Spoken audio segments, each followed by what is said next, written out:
Bismillahirrahmanirrahim. Assalamualaikum warahmatullahi wabarakatuh. Waalaikumsalam warahmatullahi wabarakatuh.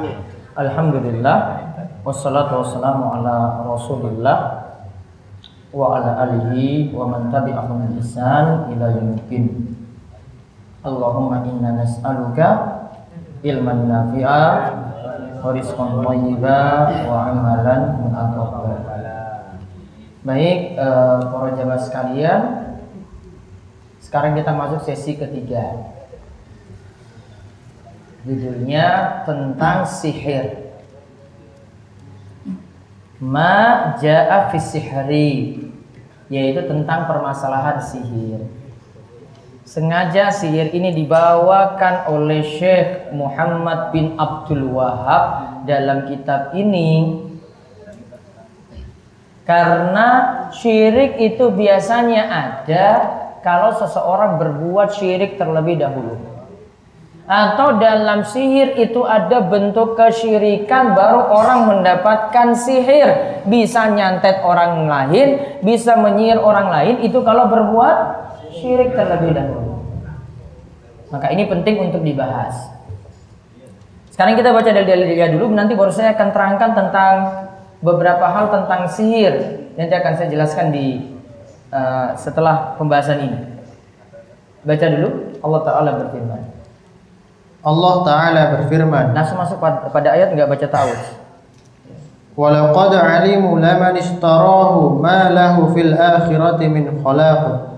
Sesungguhnya mereka telah meyakini bahwa barang siapa yang menukarnya kitab Allah dengan sihir itu tidaklah mendapatkan keuntungan di akhirat. Quran surah Al-Baqarah ayat 102. Sesungguhnya walaqad alimu laman ishtarahu ma lahu fil akhirati min khalaq.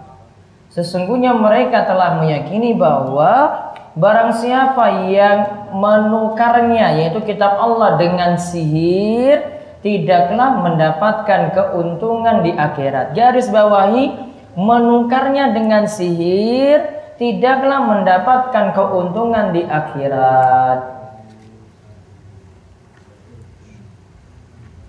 Menukarnya dengan sihir tidak mendapatkan keuntungan di akhirat.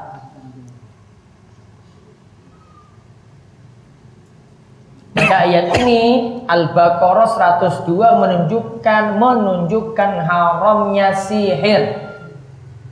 Sihir itu haram. Terus An-Nisa 51.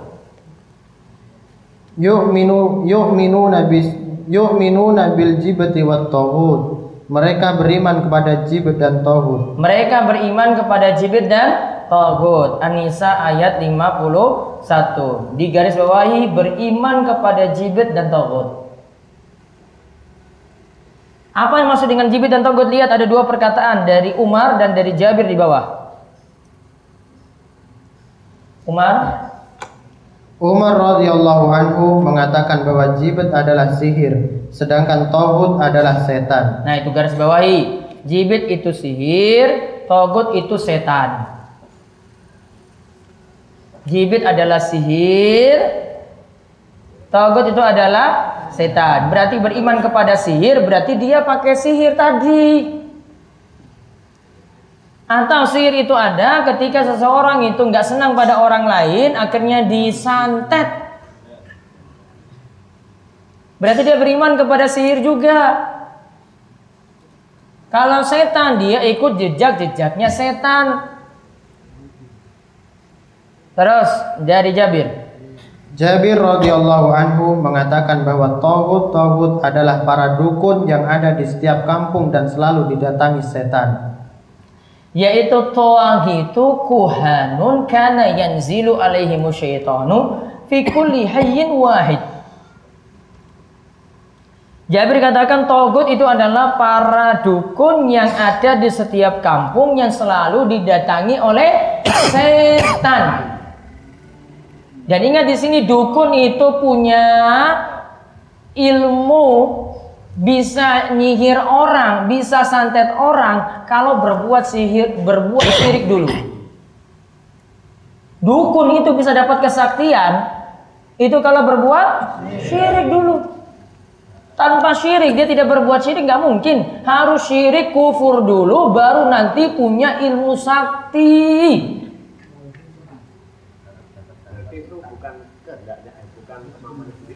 Bukan. Ada dulu dia berikan tumbal, berikan syarat-syarat dulu. Ya. Sama seperti orang punya tuyul juga sama seperti itu. Nggak mungkin gratis, nggak ada pak. Gratis-gratis kayak gitu zaman ini.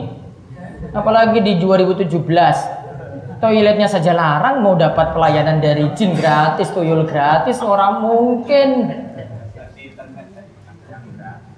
Nggak mungkin gratis.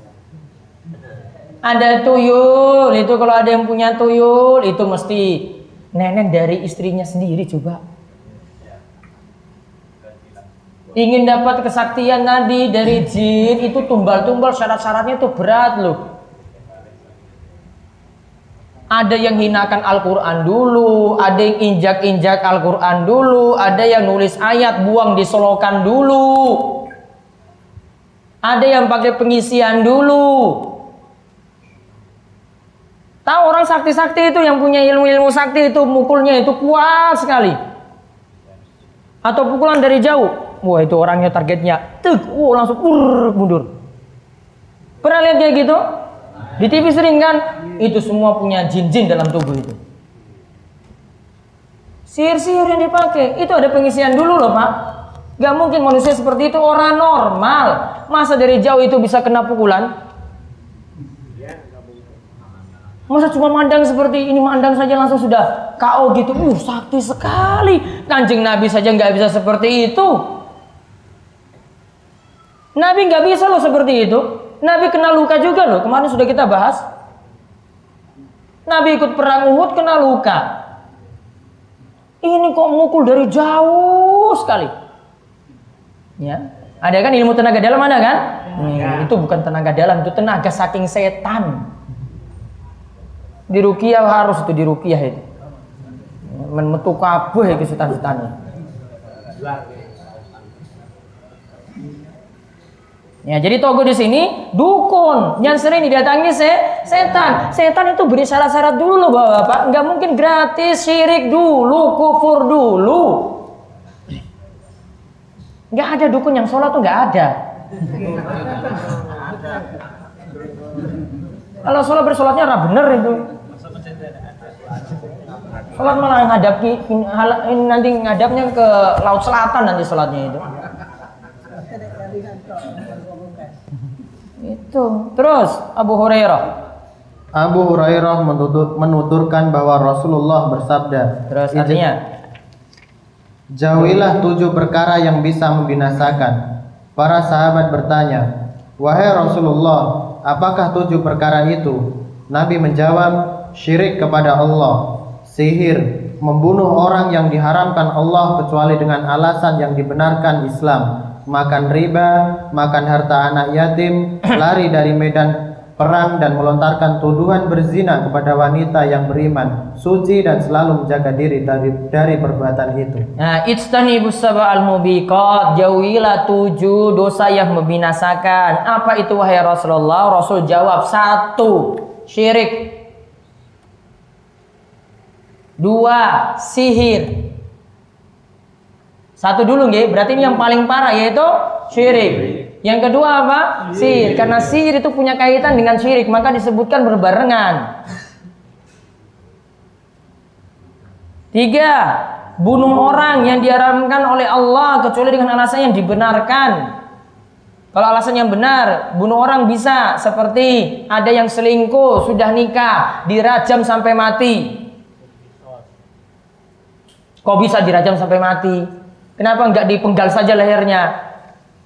Kenapa enggak langsung?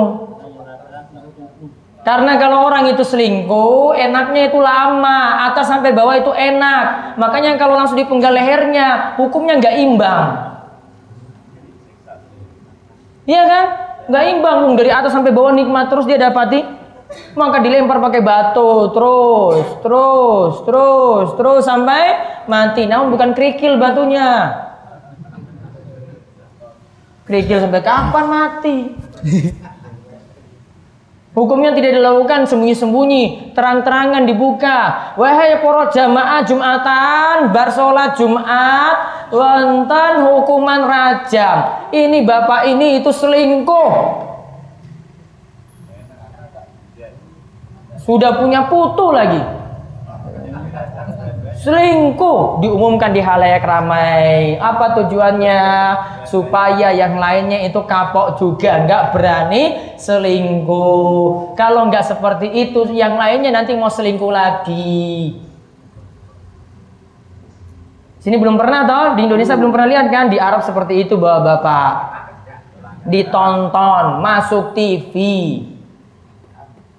Tapi setelah itu mati. Ya, ada alasan yang benar, dihukum rajam sampai mati. Dia bunuh orang, hukuman kisos. Bunuh dibalas bunuh. Keluarga nggak ada yang terima seperti itu, kecuali yang berbesar hati terima. Namun kalau dia nuntut, saya mau balas, harus dia dibunuh juga. Ini anak saya sudah dibunuh, dia juga dibunuh. Imbang. Gak mungkin anaknya mati dia boleh, sudahlah, gak apa-apa, itu bebas saja.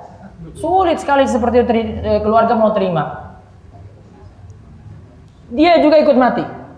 Dia sudah bunuh anak saya, dia juga ikut mati, seimbang. Ini ada namanya alasan yang benar. Nah, kalau syirik itu masuk dosa besar, sekaligus itu mengeluarkan dari Islam. Kalau sihir juga itu dosa besar. Kalau sampai lakukan syirik akbar, berarti keluar juga dari Islam. Kalau bunuh orang, dosa besar. Yang keempat, makan riba. Aklur riba, makan riba. Riba itu mengerikan sekali. Engkau dibahas malah nangis-nangis di sini. Jadi kesurupan lagi karena kena riba. Makanya Allah Subhanahu wa taala sebutkan itu orang yang makan riba itu nggak bisa bangkit dari kuburnya nanti kecuali bagaikan orang yang kesurupan.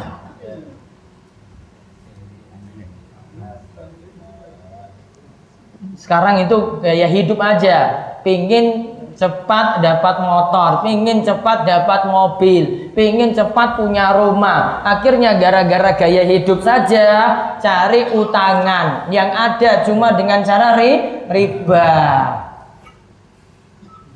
Kena laknat, enggak berkah. Namun kita kan biasanya enggak sabar. Ada yang mau sabar enggak punya rumah? Guru ngontrak tok di sini. Tinggal di kota terus ngontrak. Ada yang mau bertahan gak seperti itu? Rumahmu di mana Pak? Aku ngontrak nih dulu Pak. Ada nggak yang mau? Wah isin zaman kayak begini ngontrak. Mendingan ngontrak dibandingkan makan riba. Mendingan pakai sepeda ontel dibandingkan dengan numpak motor kredit. Itu loh. Sudah sakit agak bahas riba ya. Enggak bisa bangkit nanti kalau tak bahas riba. Reso mulai. Sesuk wae nih bahas Ahad Kliwon nanti dengan Sabtu hari. Men tobat kabeh orang ngutang meneh. Ya, sesuk Ahad Kliwon nggih hadir kowe. Terus yang keberapa itu? Makan harta anaknya yatim. Dosa besar juga. Dia tidak boleh ambil berlebih, cuma sebatas kebutuhannya saja. Kalau memang dia butuh, kalau dia uang sugih nyantuni anak yatim, nggak boleh dia ambil harta anak yatimnya. Ini bagi orang yang butuh saja, itu orang miskin. Kemudian lari dari medan perang, pengecut berarti. Termasuk juga di sini yang terakhir qadzaf, menuduh wanita yang baik-baik selingkuh. Termasuk dia nuduh istrinya sendiri selingkuh tanpa bawa bukti. Namun kalau suami yang nuduh dia tidak bawa bukti namun dia nyaksikan langsung, kan syaratnya harus 4 orang saksi. 4 orang ini nonton bareng. Wah selingkuh. Berapa orang? 4. Kita nonton bareng Pak.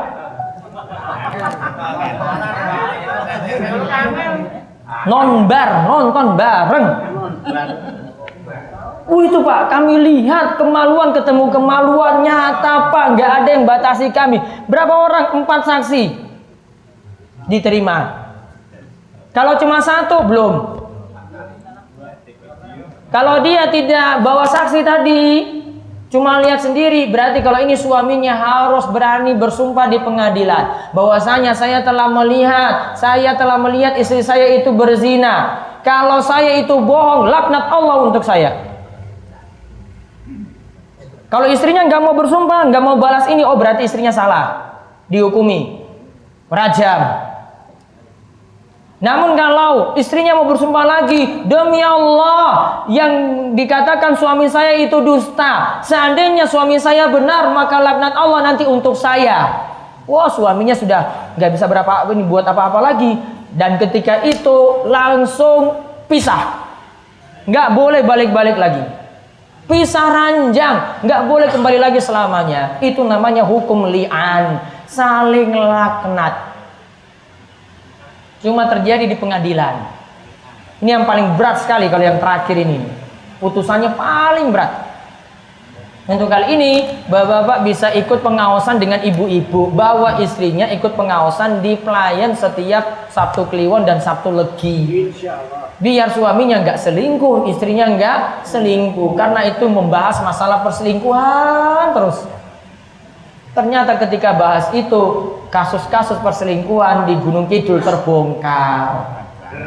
Banyak. Ya, ada yang curhat-curhat. Wah, Ustadz, ini suami saya itu wes sepuh, kena penyakit gula Ustadz, namun dia selingkuh. Tapi yang saya heran itu padahal dia itu sudah penyakit gula, selingkuh itu malahan yang diselingkuh itu hamil. Ya Allah, iki wes 10 orang ingat mati di tenan. Wes ubanan ora ingat mati malah selingkuh. Penyakit lagi. Istrinya itu pernah doakan kepada suaminya ketika tahu kayak gitu. Istrinya doakan, dan ini nggak bisa diangkat ini yang tadi malam saya sebut di malam Sabtu itu. Bahwasanya Mas, mudah-mudahan kakimu itu nggak akan sembuh selamanya, lumpuh selamanya. Tenan, bawa dokter mana-mana nggak bisa sembuh. Suami nggak sadar itu. Inilah 7 dosa besar. Yadaba syirik 1, sihir 2, bunuh orang 3, makan riba 4, makan harta anaknya yatim 5, 6 lari dari medan perang, 7 menuduh wanita yang baik-baik itu selingkuh. Terus dalam hadis yang marfu. Dalam hadis yang marfu dari Jundab dikatakan, haddus sakiri darbatun bisayfi. Hukuman bagi tukang sihir adalah dipenggal dengan pedang. Hukum tukang sihir itu dipenggal lehernya, mati. Beda dengan di Indonesia, beda dengan di negara kita. Hidup nggak? Di Arab ini nggak akan hidup kalau di Saudi. Tahu itu, oh itu yang biasanya nyantet orang Pak. Wah, diperiksa macam-macam sana sini, siap-siap dapat hukuman mati. Dan tadi saya bilang biasanya diumumkan pada hari Jumat. Bapak-bapak para jamaah Jumatan, ini ada yang akan dieksekusi mati kasusnya karena jadi tukang sihir. Pernah ada kasus yang juga mau membawa sampai eksekusi mati juga, cuma gara-gara motong kiswah Ka'bah. Kain Ka'bah itu dipotong. Itu kalau alasannya untuk sihir, siap-siap kena hukuman mati. Kalau itu tujuannya ngambil kiswah Ka'bah tadi untuk apa? Nyantet orang. Oh, siap-siap itu.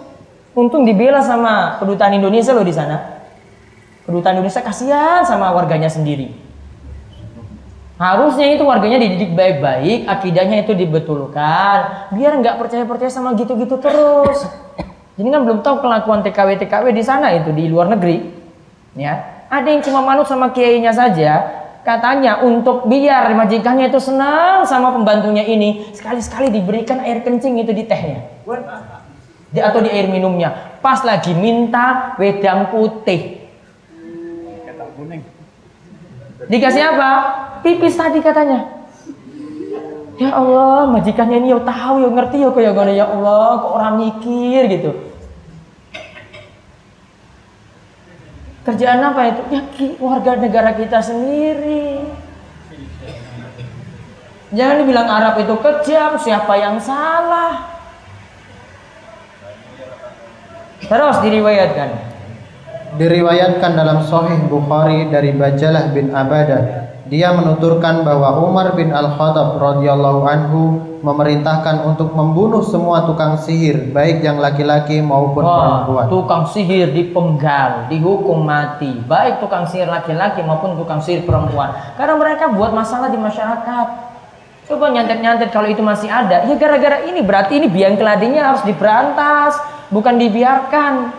Terus Bajalah mengatakan, kemudian kami pun melaksanakan hukuman mati kepada 3 orang tukang sihir perempuan. lalu dijalankan eksekusi mati untuk 3 tukang sihir perempuan. Di bawahnya Diriwayatkan dalam hadis sahih dari Hafsah radhiyallahu anhuma bahwa dia telah memerintahkan untuk menghukum mati budak perempuan yang telah menyihirnya. Budak itu pun lantas dibunuh. Demikian pula diriwayatkan dalam hadis sahih dari Jundab. Imam Ahmad berkata, diriwayatkan dalam hadis sahih bahwa hukuman mati terhadap tukang sihir telah dilakukan oleh 3 orang sahabat, Umar, Hafsah, dan Jundab. Nah, Umar, Hafsah, dan Jundab mengeksekusi mati tukang sihir. Kandungan bab 1. Tafsir surat Al-Baqarah ayat 102. 2. Tafsir surat An-Nisa ayat 51. Tafsir Al-Baqarah ayat 102 tadi, ayat yang pertama.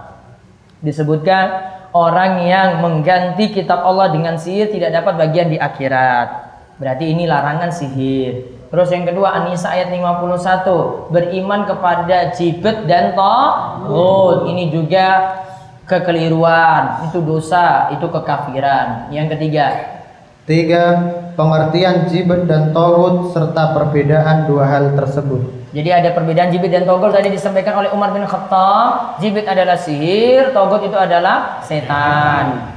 Terus 4. Taghut bisa berasal dari kalangan jin dan manusia. taghut itu bisa berasal dari kalangan jin dan manusia.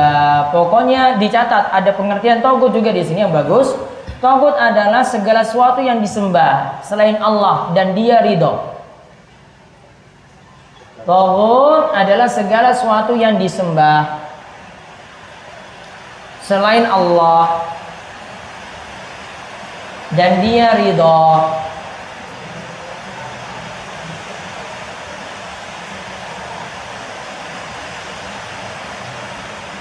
Berarti kalau ada orang soleh, dia itu ridho kakinya itu disujuti oleh orang lain, senang seperti itu, dia wah kamu sujud saja di sini, ulas-ulas kaki saya, minta pada saya saja. Nah itu namanya taghut. Namun kalau ada yang disembah, namun dia tidak ridho, contohnya siapa? Nabi Isa. Nabi Isa disembah kan? Namun Nabi Isa ridho enggak? Tidak. Maka bukan taghut. Syekh Abdul Qadir Al-Jailani, pernah dengar nggak? Ila hadrati Syekh Abdul Qadir Al-Jailani, sering tahu? Nih. Dia diagung-agungkan berlebihan. Ada yang minta doa kepada Syekh Abdul Qadir Al-Jailani, namun dia tidak ridho. Berarti bukan taghut. Ada yang datang ke kuburan imam-imam besar, mungkin datang ke kuburan Imam Syafi'i, minta pada Imam Syafi'i, doa di situ minta pada Imam Syafi'i. Imam Syafi'i tidak pernah ridho. Berarti Imam Syafi'i bukan taghut. Pokoknya catatannya di situ dia diibadahi dan dia itu ridho, senang ada orang yang datang ibadah untuk dia. Itu namanya taghut.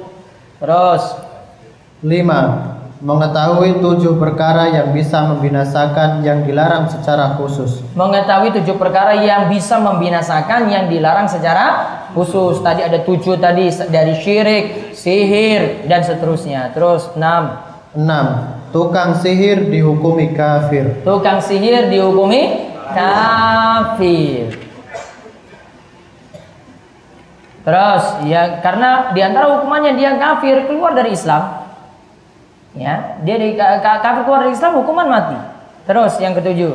7. Tukang sihir dihukum bunuh tanpa harus diminta untuk bertaubat. Pokoknya dia sudah lakukan sihir, walaupun dia sudah bertobat tetap dihukumi mati. Karena dia khawatir nanti dia balik lagi. Ilmunya balik lagi seperti itu. Atau dia pura-pura bertobat.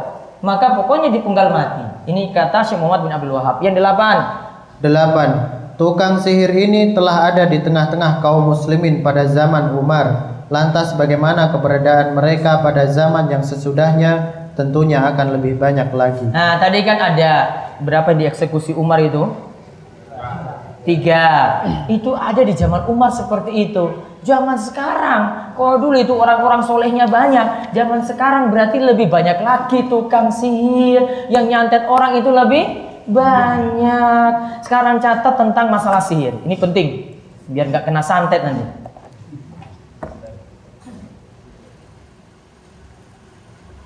Sihir, ini tentang masalah sihir nih. Secara bahasa berarti samar dan halus sebabnya. Secara bahasa berarti samar dan halus sebabnya. Halus. Jadi karena saking samarnya Bapak sekalian, orang itu kena santet itu nggak perlu pakai ada sesuatu datang ke dia nyantet langsung wujud nyata, itu nggak perlu.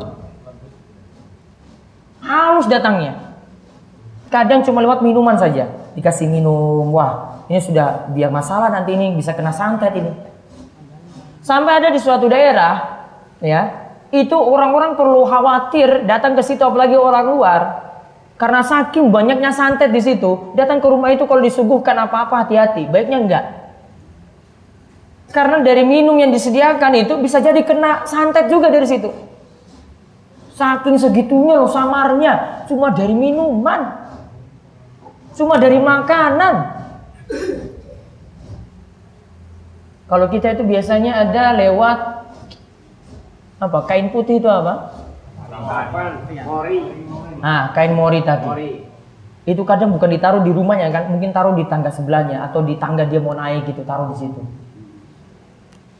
Ya. Soalnya ada yang pernah taruh itu di sini. Pas lagi masa pemilihan itu.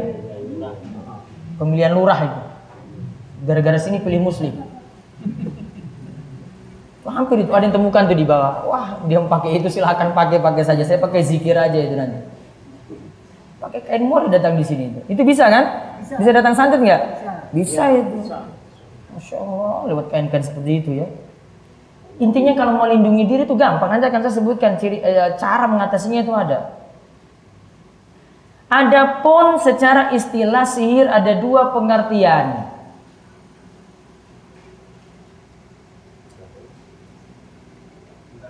Adapun secara istilah sihir itu ada 2 pengertian. 1, wujudnya mantra.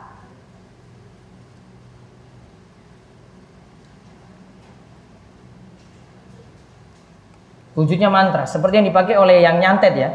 Dia baca-baca mantra tertentu untuk datangkan jin, untuk datangkan setan di situ. Ciri-cirinya gampang kalau mau tahu itu bacaannya bermasalah. Ini kok mulutnya komat kamit kok ora jelas ini. Ora ayat Quran, ora hadis, ora doa-doa, kok sebut seperti ini. Wah, ini aneh nih. Saya sampai pernah baca, ya, ini ternyata untuk melet orang doa ini. Ya, untuk melet orang, itu pakai bahasa Arab juga. Namun saya teliti lagi ulang-ulang sini. Ya Allah, ini ternyata ini untuk tundukan orang di sini. Ya Allah, tundukkanlah dia seperti engkau menundukkan. Seperti Fir'aun itu ditundukkan oleh Musa. Wah, ini untuk nyantet orang seperti ini bacaannya ini. Walaupun dia pakai Arab loh, namun lihat artinya itu seperti apa.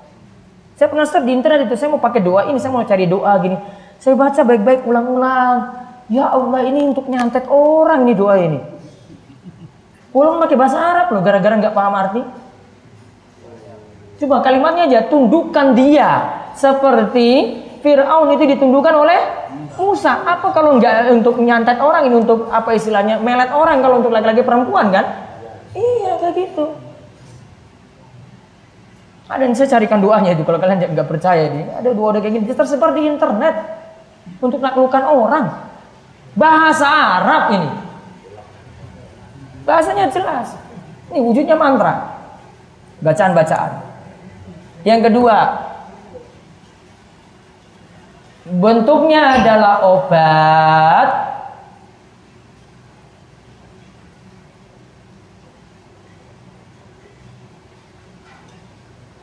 yang nantinya berpengaruh pada badan, akal, dan pikiran. Yang nantinya berpengaruh pada badan, akal, dan pikiran.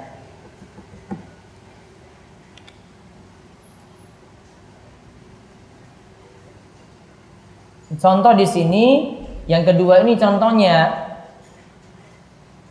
untuk melet. Itu biasanya ada yang diminum nggak? Konten gini? Nah itu bentuknya seperti ramuan. Kalau istilah orang Arab, ini istilah bahasa Arabnya namanya sorof dan atof, yaitu obat yang membuat orang lain itu tertarik ke kita atau nggak senang ke kita. Jadi kalau dia mau melihat perempuan ini, dia kasih sesuatu minuman gitu, sudah dicelupin mantra obat-obat atau ramuan tadi dimasukkan situ. Atau ingin membuat rumah tangga itu retak, pakai seperti itu juga. Jadi sihir ada dua. Ya dari sisi ini bukan wujudnya ya, namun dari sisi asalnya itu ada yang pakai mantra-mantra sehingga sihir itu masuk, ada yang pakai obat atau ramuan. Dan ingat sihir itu pengaruhnya macam-macam nantinya Bapak-bapak. Ada sihir itu kata para ulama bisa buat orang jatuh sakit, ada yang bisa buat orang tuh jadi gila, ada yang bisa sampai mati. Santet orang bisa seperti itu.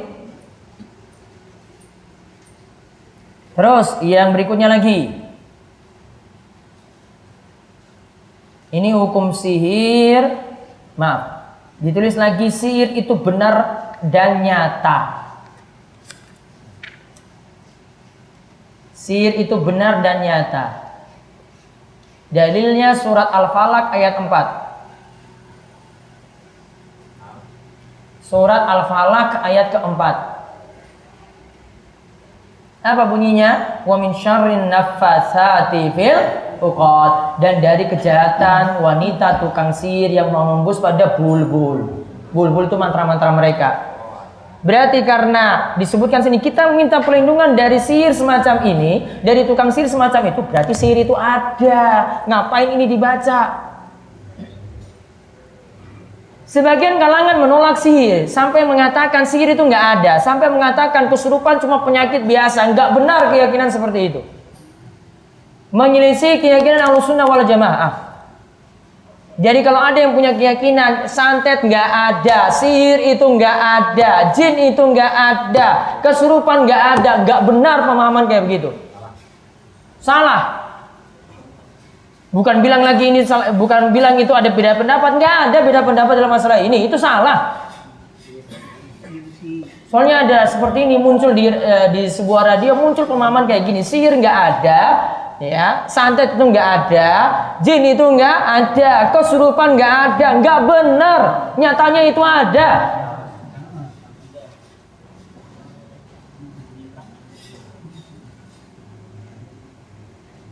Saya nggak usah beritahu alirannya. Sudah ada, jenengan paling sudah pernah dengar seperti ini. Mudah-mudahan itu timbang-timbang kalau dengar kajian kayak gitu.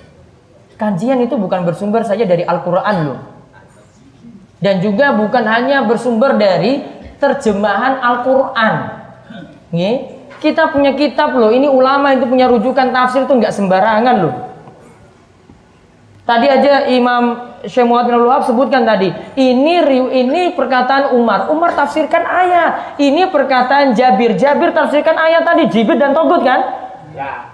Nggak bisa tafsirkan sendiri. Jenengan sumbernya sama terjemahan saja nggak bisa Bapak.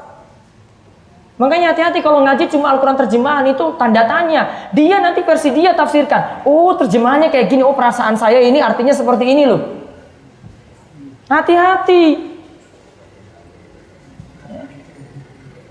Kita ngaji itu bukan seperti itu. Sumbernya ada jelas. Ada Al-Quran. Al-Quran perlu dipahami dengan pemahaman yang benar.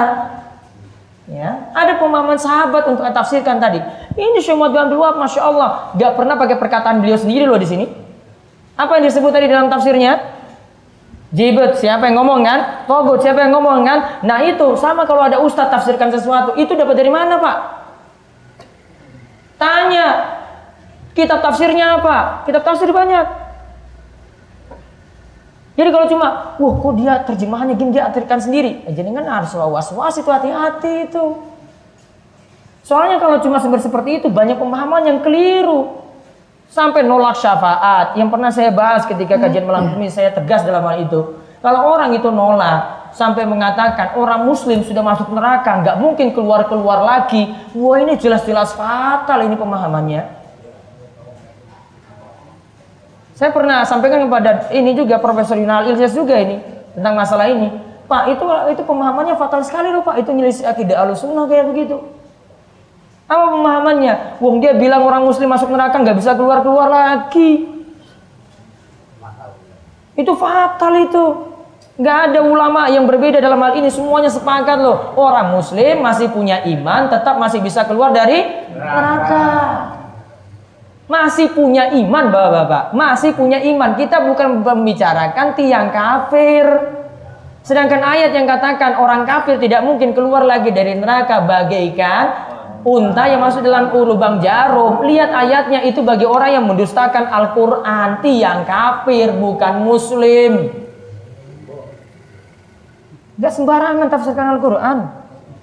Saya nulis gini aja, hati-hati itu kalau ngomong ini. Ini saya sumber dari mana ini? Saya nggak boleh tafsirkan sendiri. Makanya kalau jamaah tanya langsung saya nggak bisa. Saya pahami dulu nih, kecuali saya paham. Oh ini maksudnya kayak gini Pak. Kalau enggak saya butuh buku, buka buku dulu, rujukan banyak. Ini cek sini, cek sini, cek sini. Ah ini baru tahu artinya. Gitu. Kalau saya nggak bawa kitab saya nggak bisa. Tahu pernah dengar ayat ini, namun pemahamannya gimana? Saya takut salah. Dan ternyata saya dengan Umar berbeda. Siapa saya, siapa Umar bin Khattab? Kok saya jauh dari pendapatnya Umar? Ya kan? Gampangnya kayak gitu. Nah terus tadi ya, sihir tadi benar nyata sudah ya? Nah dalilnya surat apa tadi? Al-Falaq ayat 2. Ayat 4. Alhamdulillah orang ngantuk. Terus poin yang berikutnya lagi di bawahnya lagi. Melakukan sihir termasuk dosa besar.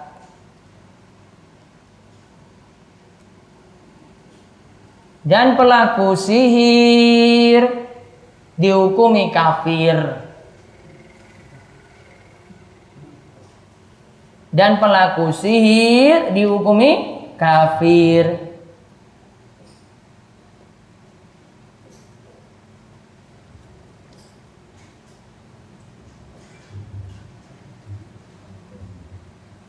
Dalilnya tulis Al-Baqarah ayat 102. Dalilnya Al-Baqarah 102. Walakinna syayatina kafaru yu'allimuna an-nasa sihra. Akan tetapi setan-setan itu kafir. Setan yang kafir ini ngajarkan manusia itu sihir. Al-Baqarah 102. Jadi kalau setan itu kafir dan setan itu mengajarkan manusia sihir, berarti setan ingin manusia sama kafir sepertinya dengan sihir tadi yang dipelajari. Berarti nggak boleh belajar jauh-jauh, belajar ilmu sihir nggak boleh. Nggak boleh. Kalau seandainya di Indonesia itu ada universitas tukang sihir, UTS, nggak boleh masuk. Ya, seandainya ada dibuka universitas tukang sihir atau tukang santet, nggak boleh. Belajarnya ikut kafir nanti, karena itu dari setan. Saya gambarkan biar paham ini. Seandainya ada kayak gitu coba. Gak tahu sinaunya nanti belajarnya itu apa di dalamnya. Ya. Belajar ilmu pelet, belajar sihir ini, belajar naklukan istri orang. Wah, macam-macam itu dipelajari. Ya, belajar nyantet.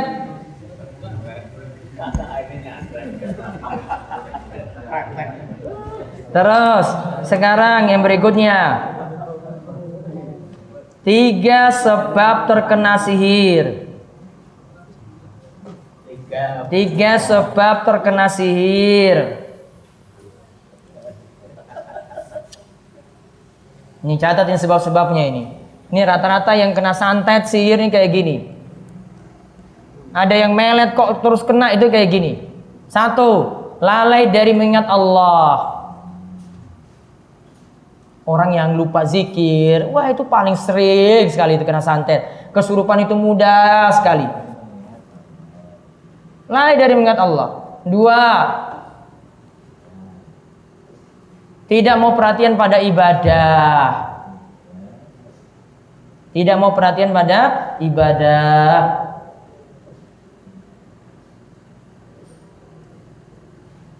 Coba tanya saja orang kesurupan itu. Tanya, sholat nggak Pak?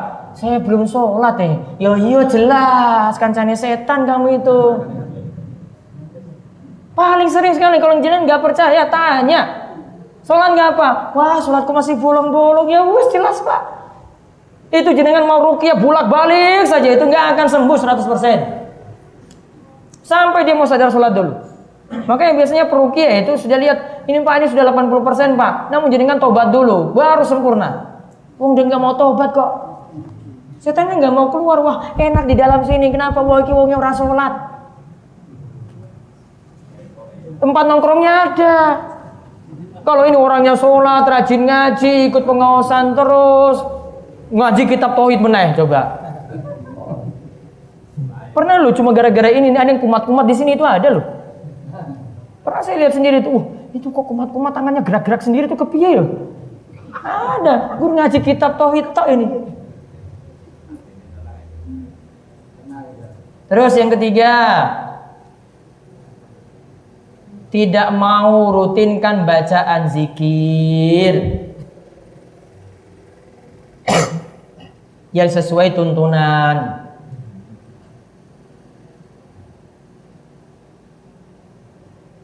Seperti zikir pagi petang. Bapak-bapak juga harus amalkan loh, nggak boleh lepas dari zikir pagi petang loh. Itu benteng yang kuat sekali. Jangan nggak usah pasang-pasang jimat-jimat di kanan kiri pintu, nggak usah. Nggak usah sampai pasang-pasang apa yang di pojok-pojok rumah juga nggak usah. Ini sudah jadi benteng rumah sendiri. Setan mau masuk. Wah, itu baca zikir pagi petang. Bismillahirrahmanirrahim. La yadurru ma'asmihi syai'un fil ardi wala fis samai wa huwas samiul alim. Itu kata Nabi SAW, tidak akan ada yang bisa memudaratkannya, membahayakannya, itu sulit sekali. Ini benteng loh seorang muslim.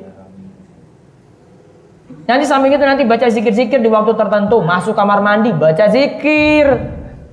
Mau tidur juga baca zikir. Bangun tidur baca zikir. Sampai mau hubungan intim juga baca zikir. Orang langsung sikat saja enggak, Bapak. Wes ora tahan, tetap baca zikir kayak gitu, Bapak.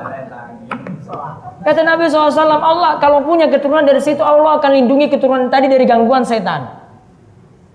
Di antara manfaatnya kayak gitu loh. Dulu mungkin belum tahu gitu. Iya. Kebacut gue anak. Namanya belum tahu.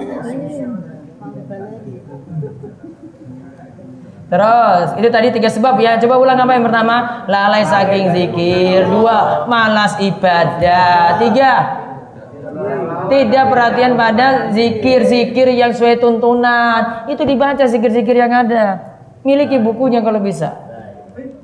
Ini disuruh hafal doa nomor 11 wae angelnya, bukan main doa cuma pendek kayak begitu saja. Itu dihafal kayak gitu.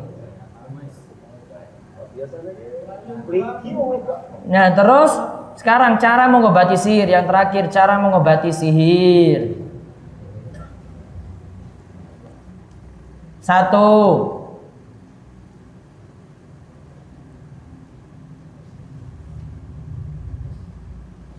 dengan pengobatan ruqyah.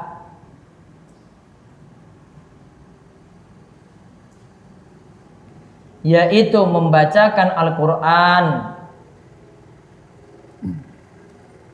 doa, atau zikir.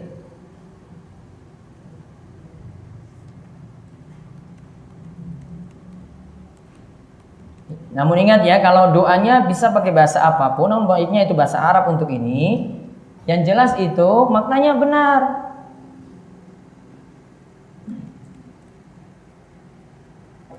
Kalau maknanya keliru nggak boleh bapak-bapak sekalian. Ini saya contohkan ini, doa ini meluluhkan hati tadi ini. Dari website-website yang sesat ini. Nah ini kok bisa kayak begini tersebar di internet ya. Cuma saya search aja itu bisa gampang sekali masuk ke doa sesat itu. Doa untuk menaklukkan suami orang.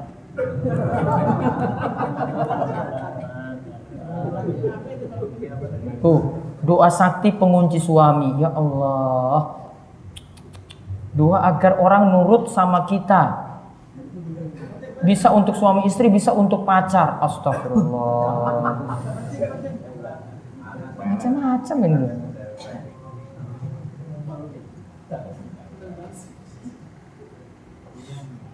Ngeri ya. Kayak begini itu doa-doanya itu. Ya Allah, kiai-kiai ini kok nggak tobat-tobat kayak gini ya. Menyesatkan orang ya doa-doaan itu. Nah sekarang sudah tadi yang pertama ya. Dicatat di bawahnya lagi syarat ruqyah. Syarat ruqyah ini biar tahu ruqyah yang benar itu bagaimana.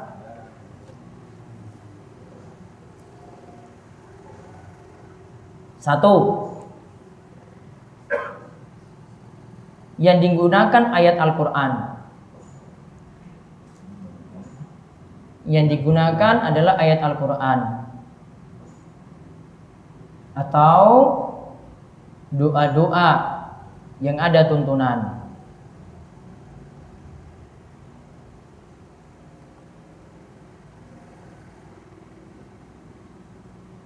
Dua, menggunakan bahasa Arab.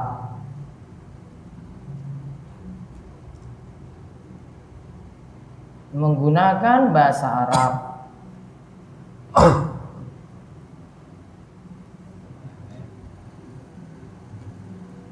Atau bahasa yang dipahami maknanya.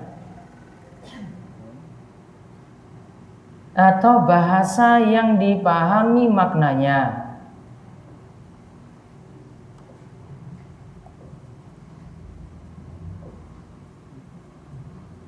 Tiga, harus yakin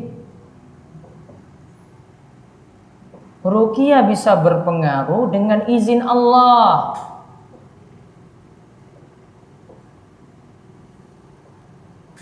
Harus yakin ruqyah itu bisa berpengaruh dengan izin Allah. Maka kalau ada peruqyah ini modal penting, jangan bergantung pada peruqyah tadi. Peruqyah tadi nggak bisa berpengaruh apa-apa. Allah yang nanti akan tunjukkan ini bisa berpengaruh kuat. Makanya tentang masalah bolehkah minta ruqyah, asalnya boleh. Namun tetap hatinya bergantung pada Allah. Nah biasanya ini terjadi kalau yang meruqyah itu kiai sakti, ustadz sakti. Wah ini kiai tenan ini yang lainnya itu nggak bisa seperti ini. Ini kiai ini saja. Berarti kalau sudah yakin ini kiai satu-satunya yang lainnya nggak bisa, berarti sudah bergantung pada selain Allah.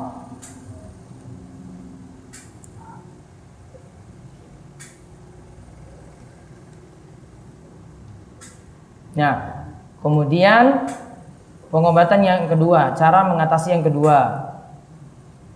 Tadi kan yang pertama apa? Ruqyah, cara mengobati sihir. Yang kedua,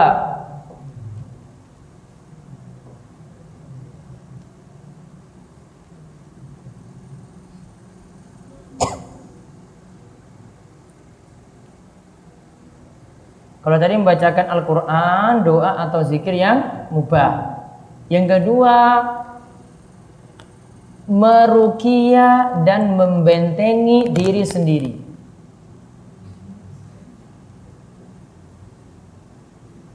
Meruqyah atau membentengi diri sendiri.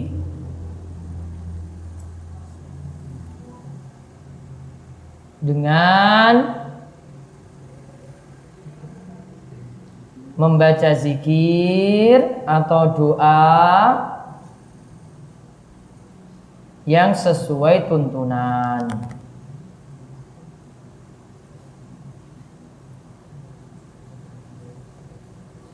Ini nanti bisa ditemukan di buku 50 doa yang saya tulis ya. Ada doa seperti ini.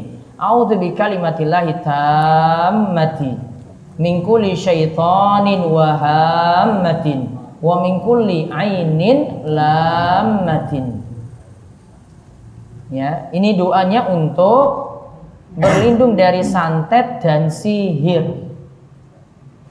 Allahumma a'udzu bikalimatillahi tammati min kulli syaitanin wa hammatin wa min kulli ainin lammatin. Artinya, ya Allah, aku berlindung dengan kalimat-kalimat Allah yang telah sempurna dari godaan setan, dari binatang beracun, dan juga dari pengaruh ain,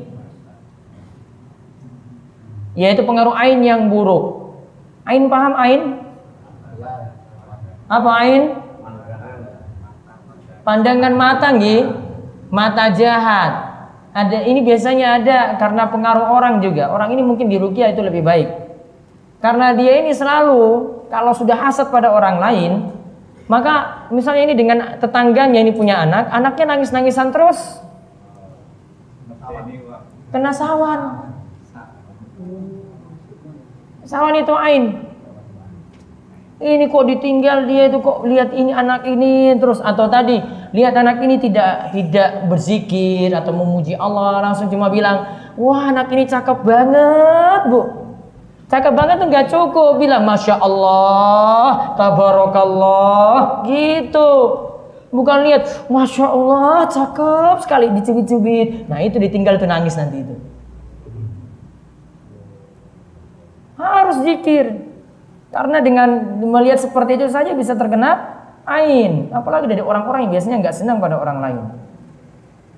Wallahu a'lam bishawab. Sampai di situ pembahasan sihir. Ada salah satu pengobatan sihir. Sihir atau santet itu dilawan dengan sihir juga.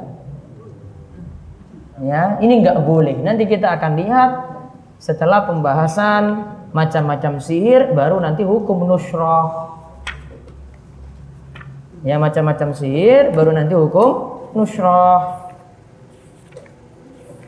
Nanti sini ada macam-macam sihir tentang mendatangi dukun, baru nusrah gitu. Baik, kita cukupkan dulu. Nanti pertanyaannya ada sholat zuhur saja nggih? Istirahat dulu, ba'da sholat zuhur kita lanjut lagi, baru kemudian makan siang, baru istirahat lagi. Nah, istirahat untuk persiapan sholat zuhur 11 menit lagi. Demikian, billahi taufiq wal hidayah. Assalamualaikum warahmatullahi wabarakatuh. Waalaikumsalam warahmatullahi wabarakatuh.